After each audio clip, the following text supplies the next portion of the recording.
Apologétique, c'est quoi? C'est pour qui? Pourquoi? Et surtout, comment? Dans cette vidéo, nous en parlons tout de suite après l'introduction.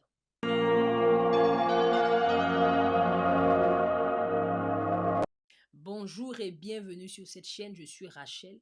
Ici, nous parlons d'évangélisation et d'apologétique. Le but, c'est d'envoyer chaque enfant de Dieu à connaître, à aimer et surtout à partager sa foi avec aisance et simplicité. Si vous êtes là pour la première fois, considérez justement vous abonner à cette chaîne, activez la cloche de notification afin de ne manquer aucun de nos prochains contenus. Si vous aimez lire, je viens d'écrire un e-book qui s'intitule Prêt à parler de Jésus, 10 réponses essentielles pour la foi chrétienne. Alors sans plus tarder, rentrons dans le vif de notre sujet. L'apologétique, c'est quoi? Alors aujourd'hui, nous parlons d'apologétique. C'est véritablement important d'en parler. Quelqu'un m'écrivait un email récemment qui me disait, mais Rachel, l'apologétique, c'est quoi? Alors je vais répondre à cette question. L'apologétique, c'est quoi? D'abord, il faut comprendre que l'apologétique vient du mot grec apologia, qui veut simplement dire défense. Alors l'apologétique, c'est simplement la défense raisonnée de la foi.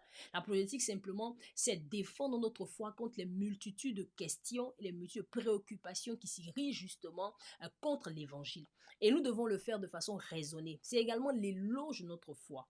L'éloge, ça veut dire que l'apologétique, en réalité, d'après Alistair McGrath dans son livre Mère apologétique, dit ceci. Il dit l'apologétique ne veut pas prendre l'apologétique comme quelque chose qui nous braque contre la société, je paraphrase, qui nous brave contre la société, mais par contre, nous devons utiliser la politique comme une opportunité justement pour montrer au monde entier le trésor qu'est la foi chrétienne.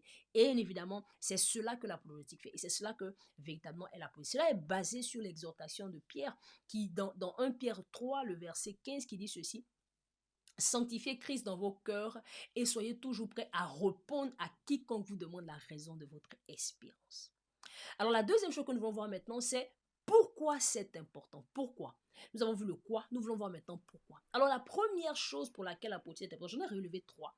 La première chose pour laquelle la politique est importante, premièrement, c'est parce qu'il y a de nombreux sceptiques.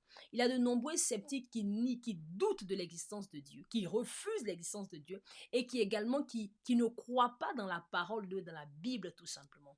Alors nous devons justement pratiquer la politique afin justement de donner à ces personnes des raisons justement de pouvoir croire ou bien des évidences par rapport à l'existence de Dieu, à l'inhérence de la parole de Dieu, etc., etc. La deuxième raison pour laquelle nous le faisons également, c'est parce qu'il y a beaucoup de personnes qui attaquent la Bible, la parole, comme étant la parole de Dieu. Ils attaquent son inspiration, parce que nous les chrétiens, nous disons que la Bible est inspirée de Dieu. Et également, le mot inspiration veut dire souffle en grec. Et ça veut dire simplement que la Bible a été soufflée par Dieu.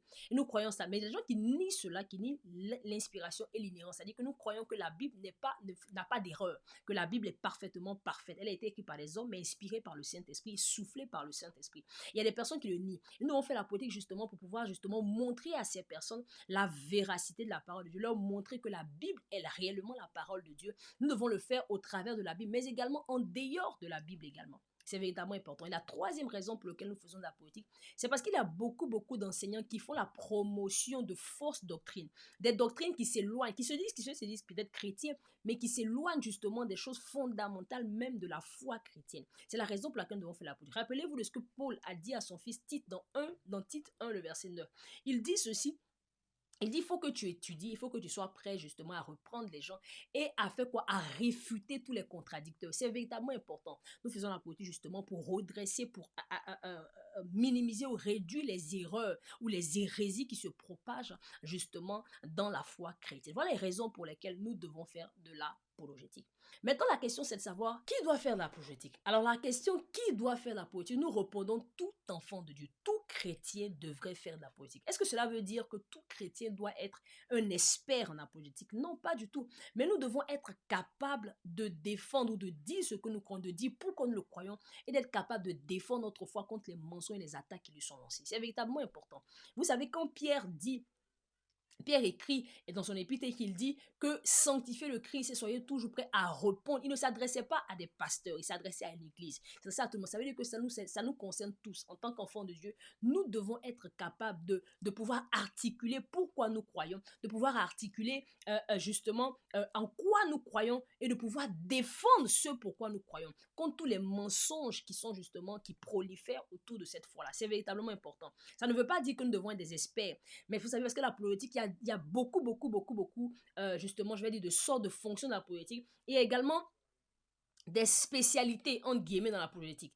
Certaines personnes, moi, par exemple, spécialisées en sciences, par exemple. D'autres personnes vont se spécialiser dans les religions comme les religions théistes, comme l'islam et le judaïsme, justement pour leur montrer que Jésus est le chemin plutôt que l'islam ou le judaïsme. Également, il y a des personnes qui vont se focaliser, par exemple, sur la philosophie. Il y a d'autres qui vont se focaliser, par exemple, sur l'archéologie. Bref, il y a beaucoup, beaucoup de branches. Mais on n'a pas besoin, le chrétien lambda n'a pas besoin forcément de connaître. Moi, je ne connais pas forcément toutes ces choses. Mais on a besoin au moins d'être capable d'articuler notre foi, d'être capable de comprendre qui est notre foi, pourquoi elle est, les doctrines de base au moins, et d'être capable de pouvoir la défendre devant les gens, de pouvoir faire l'éloge. C'est véritablement important. Donc, tout le monde en tant qu'enfant de Dieu devrait, idéalement, pratiquer la politique. C'est la raison pour laquelle cette chaîne justement existe, pour encourager, pour aider chaque enfant de Dieu justement à connaître, à apprendre à connaître sa foi et surtout à l'aimer afin de pouvoir la partager.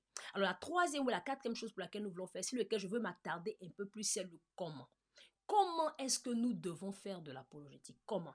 Si nous avons vu quoi, nous avons vu pourquoi, nous avons vu qui, mais nous voulons voir maintenant comment. Véritablement important. Nous devons comprendre que l'apologétique n'est pas un étalage de connaissances. Ce n'est pas un moyen de démontrer son éloquence. Ce n'est pas un moyen pour nous de démontrer que nous sommes futés, que nous comprenons les choses. Non, c'est pas ça. La politique, ce n'est pas ce but-là que la politique a. Le but que nous avons, c'est véritablement de pouvoir défendre la foi. C'est de fois d'en faire l'éloge. Comme Alistair McGriff le dit, c'est véritablement de montrer au monde la beauté de l'évangile, d'élever le Christ. C'est pour ça que Pierre dit sanctifier le Christ. Sanctifier, c'est mettre à part. Élever le Christ dans vos cœurs. Il dit en étant toujours prêt à défendre votre foi contre quiconque vous demande raison de votre foi. Mais il ne s'arrête pas là. Il dit quelque chose, c'est là que le comment vient. Il dit ceci, il dit avec douceur et respect. C'est véritablement important, avec douceur et respect. Nous voulons regarder pourquoi ces deux mots sont véritablement importants. Avec douceur et respect. Pourquoi cela est important? Parce que vous savez, nous pouvons faire des arguments, nous pouvons discuter avec des personnes. Mais nous ne devons pas oublier la raison même pour laquelle nous le faisons. La politique, ce n'est pas simplement pour le fait d'en faire. Ce n'est pas simplement le fait de gagner des arguments, comme j'ai dit. Mais c'est véritablement présenter l'évangile. C'est véritablement montrer combien la foi chrétienne est raisonnable. De montrer combien la foi chrétienne est comment je vais dire, est vraiment la meilleure voie, est le seul chemin vers Dieu. C'est cela le but de la politique.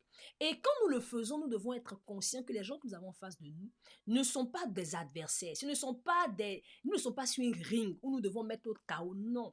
Nous devons considérer la personne avec une devance. Pierre dit avec respect et avec douceur. Nous devons comprendre que nous devons être animés de douceur. Et nous devons prendre l'autre avec beaucoup, beaucoup de douceur.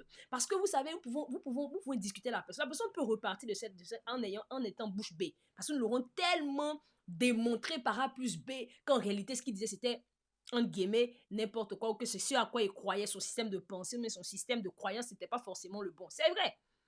Mais qu'est-ce que nous n'aurons pas fait? Est-ce que nous n'aurons pas mis du discrédit sur justement la foi que nous sommes en train de promouvoir? C'est véritablement important.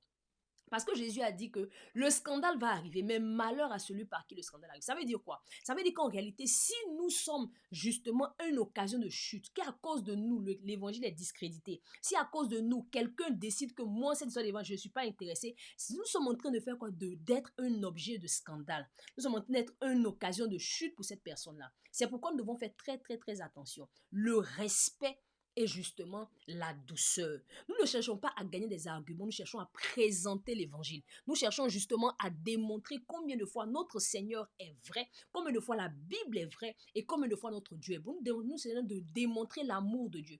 Si à Beautiful Fait, nous disons que justement, notre ministère se base sur faire quoi? Sur proclamer le royaume de Dieu et démontrer son amour. Nous ne pouvons pas dire que nous démontrons l'amour de Dieu en étant rough, en étant vraiment brutal, en insultant les gens, en méprisant les gens, en dédaignant les gens. Non, nous ne montrons pas du respect. Quelle que soit la personne à laquelle nous sommes devant laquelle nous sommes, quel que soit son système de croyance ou son système de pensée, nous avons besoin justement de traiter la personne telle qu'elle est, c'est-à-dire une âme pour laquelle Jésus est mort et à laquelle nous voulons justement annoncer l'évangile. C'est véritablement important.